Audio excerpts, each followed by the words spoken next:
Do the Boston Bruins have the necessary assets to land a top forward like Artemi Panarin, and should it be something they consider? We'll discuss that coming up next.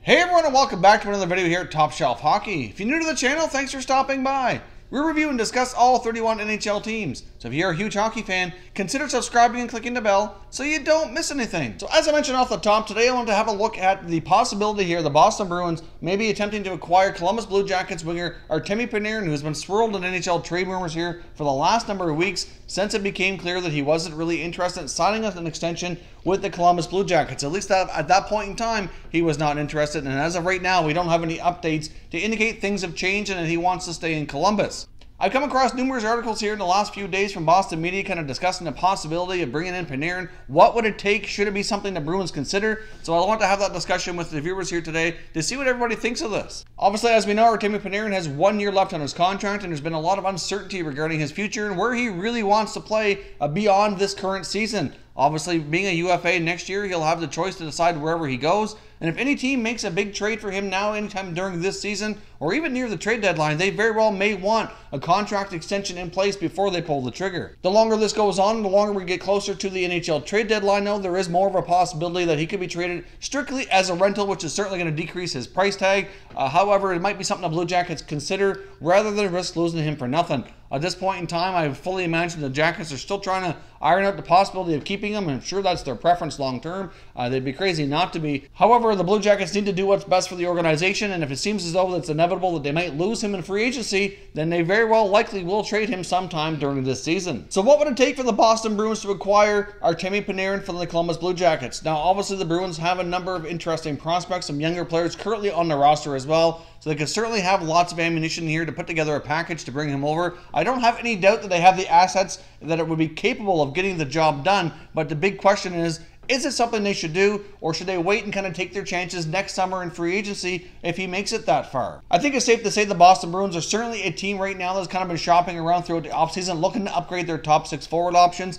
They do have youngsters like Jake DeBrusk and Ryan Donato that are probably capable of filling these spots, but they have been looking around. They were linked to John Tavares. Obviously, as we know, they were one of the teams that were able to land a meeting with him in person and kind of get close to possibly landing the superstar.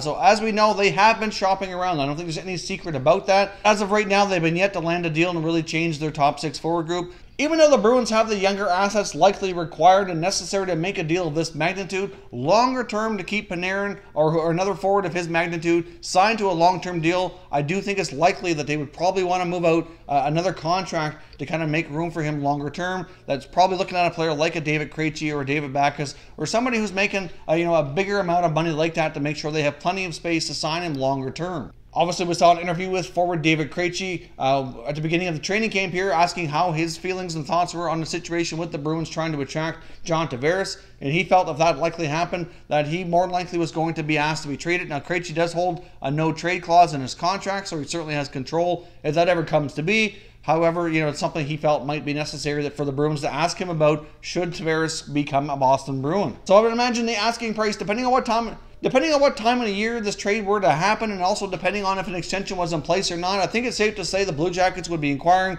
at least one of their top 2 young wingers, either Jake DeBrusk or Ryan Donato. I think it's safe to say one of those players would more likely have to be included. They also have some other prospects as well, maybe like a Jacob Forsback at Carlson, maybe a Trent Frederick. One of those 2 guys might have to be involved as well. And then they always have the possibility of throwing in a draft pick or 2 as well, depending on what exactly would be required here to hammer out the deal with the Blue Jackets.